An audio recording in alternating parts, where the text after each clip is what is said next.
G'day everyone, and welcome to Learn Conversational English. I'm Melanie. And I'm Kevin. We're your hosts, and we're actually both from Australia. That's right. And guess what? We're also newlyweds. So you get to hear how real couples talk to each other in English. Exactly. And did you notice what Melanie just did there? She used two really common expressions that native speakers use all the time. That's right. And guess what? Oh, good catch, babe. So today we're going to talk about those everyday expressions that make you sound more natural and confident when speaking English. The kind of phrases that native speakers use without even thinking about it. Right.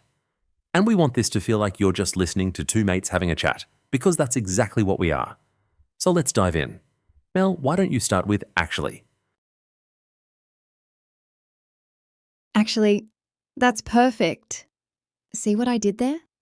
Actually is one of those words that native speakers use constantly, and it has several different purposes. First, you can use it to correct someone politely. Like if someone says, "Oh, you're from New Zealand," and you'd say, Actually, we're from Australia. It's much more polite than saying, no, you're wrong. exactly. And you can also use actually to add new information or to emphasize something surprising. Like, I thought the movie would be boring, but actually it was really entertaining. Right? Or even to buy yourself time while you're thinking. Like, actually, let me think about that for a moment. That's so true. Now, what about guess what? Mel used that in our intro. It's such a fun expression. Oh, I love this one. Guess what? Is how we get someone's attention before sharing news or something exciting. It's like saying, I have something interesting to tell you. Yeah, and here's the thing. Most of the time, we don't actually want them to guess. We just want to build excitement. Exactly. Like, guess what? I got the job. Or, guess what happened at work today? It's a conversation starter that makes people curious. Perfect example. Now, what about something we Aussies say all the time? Fair dinkum. Have you heard that one, listeners? Oh, that's very Australian. Fair dinkum means really, or seriously, or honestly. Like, fair dinkum, that spider was huge. Speaking of spiders.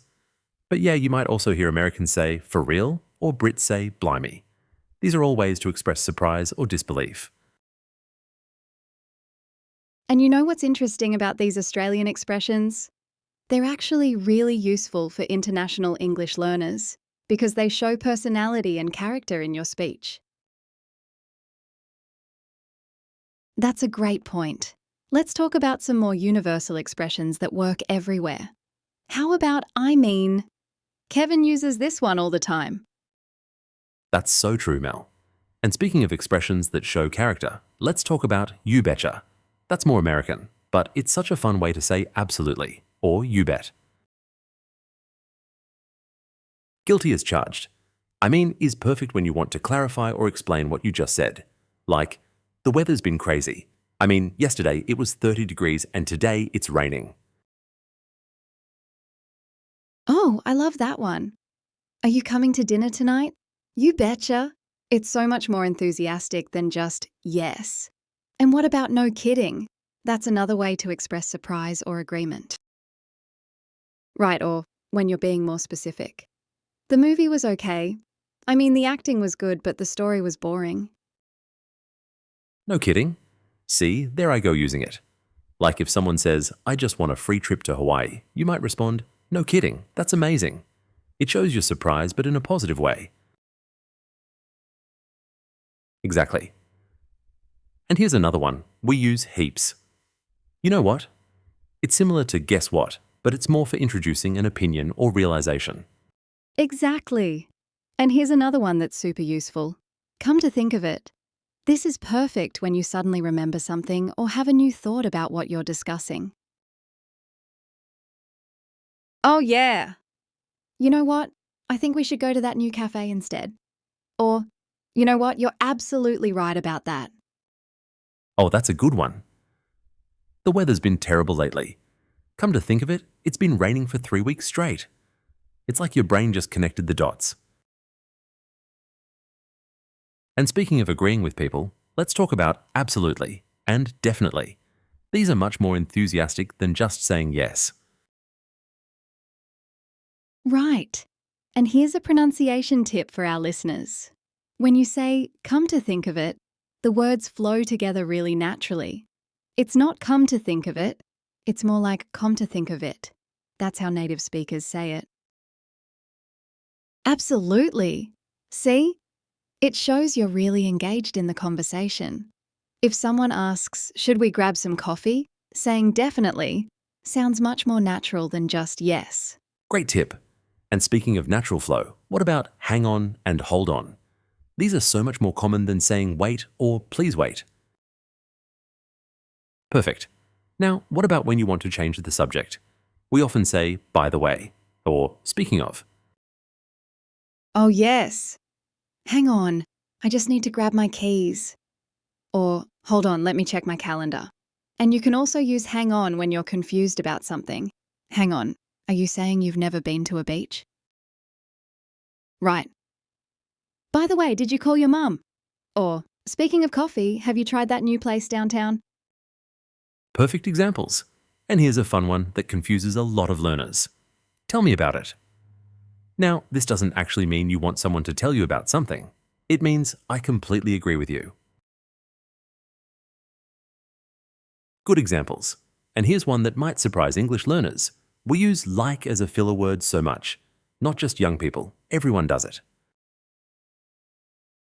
Exactly. So if someone complains traffic was horrible this morning, you'd respond, tell me about it. It took me an hour to get to work. You're showing empathy and sharing their frustration. Oh my gosh, yes. It was like really amazing, or I was like, no way. It's not grammatically perfect, but it's how we naturally speak. Exactly. And don't worry about using it too much. Even university professors use like in casual conversation. What about sort of and kind of? We say those constantly too. Oh yeah, these make you sound less direct, more casual.